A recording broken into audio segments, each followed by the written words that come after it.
Hello guys, കുറച്ച് ദിവസമായിട്ട് ഇവന് വീഡിയോയിൽ കാണണ്ടെന്ന് പറയണ്ടായിരുന്നില്ലേ. ഇവൻ ഞാൻ വീഡിയോ എടുക്കാൻ തുടങ്ങുമ്പോൾ ഇങ്ങനെ അടുത്ത് വന്ന് നിൽക്കും. എന്നെ അനുഗ്രഹിക്കണം.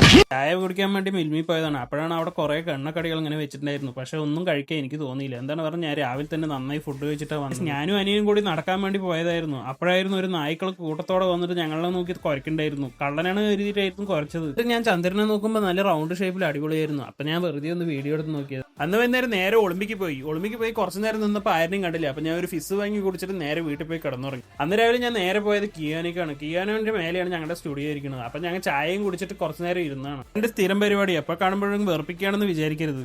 ഗെയിം കളിക്കാവുന്ന ഒരു തീരുമാനത്തിൽ ഞങ്ങൾ ഗെയിം ഡൗൺലോഡ് ചെയ്യുന്നതാണ്. നോക്കിയപ്പോൾ 69 GB. അപ്പോഴേക്കും അമ്മ വിളിച്ചിട്ട് പുറത്ത് പഠിക്കാൻ പോകണം പറഞ്ഞിട്ട് ഞാനും അമ്മയും കൂടി ഇപ്പോൾ പുറത്ത് പോകാൻ നിൽക്കുകയാണ്. ഡൗൺലോഡ് ചെയ്യാനിട്ട ഗെയിം ഇപ്പോഴൊന്നും ഡൗൺലോഡ് ആവില്ല എന്ന് എനിക്ക് തീരുമാനമായി. അതുകൊണ്ട് ഞാൻ ഇപ്പോൾ വീട്ടിൽ പോകാണ് കഴിക്കാൻ വേണ്ടിയിട്ട്. കഴിക്കാൻ നേരത്തെ ഞാൻ ഒന്ന് വാച്ച് നോക്കിയാണ്. സമയം 3:30 ഇപ്പോഴാണ് ഞാൻ ഉച്ചക്കാലത്തെ ഫുഡ് കഴിക്കുന്നത്. എന്നിട്ട് ഞാൻ പിന്നെയും സ്റ്റുഡിയോയിലേക്ക് തന്നെയാണ് പോയത്. പോയപ്പോഴാണ് ഡൗൺലോഡിന് 1% പോലും അത് അനങ്ങിയിട്ടുണ്ടായിരുന്നില്ല. പിന്നെ ഒരു ചായ കുടിക്കാൻ പറഞ്ഞാൽ താഴെ കിയോനെ പോയിട്ട് ഇതാ കുറച്ച് നേരം ഇങ്ങനെ ഇരിക്കുകയാണ്. ചായ കുടിച്ച് പോസ്റ്റ് ആയിരിക്കുന്ന സമയത്താണ് മനീഷ് വിളിച്ചിട്ട് വാടാ പെട്രോൾ അടിക്കാൻ പോകാൻ പറഞ്ഞത്. അപ്പൊ ഞങ്ങൾ രണ്ടാളും കുന്നുകാട് വരെ പോവുകയാണ് പെട്രോൾ അടിക്കാൻ വേണ്ടിയിട്ട്. ഇപ്പോൾ ഒരാൾ ലോട്ടറിയും കൊണ്ട് എൻ്റെ അടുത്ത് വന്നു. പൈസ ഇല്ലാത്ത ഞാൻ ലോട്ടറി എങ്ങനെയാണ് വാങ്ങാൻ ചോദിച്ചാൽ എനിക്കൊന്നും ഭാഗ്യമില്ല ഏട്ടാ, നിങ്ങൾ വേറെ ആർക്കെങ്കിലും കൊടുക്കാൻ പറഞ്ഞപ്പോൾ അയാൾ പറഞ്ഞു നിനക്ക് ഒരു ദിവസം ഭാഗ്യം വരും, അപ്പം നിനക്ക് അടിക്കുന്നു.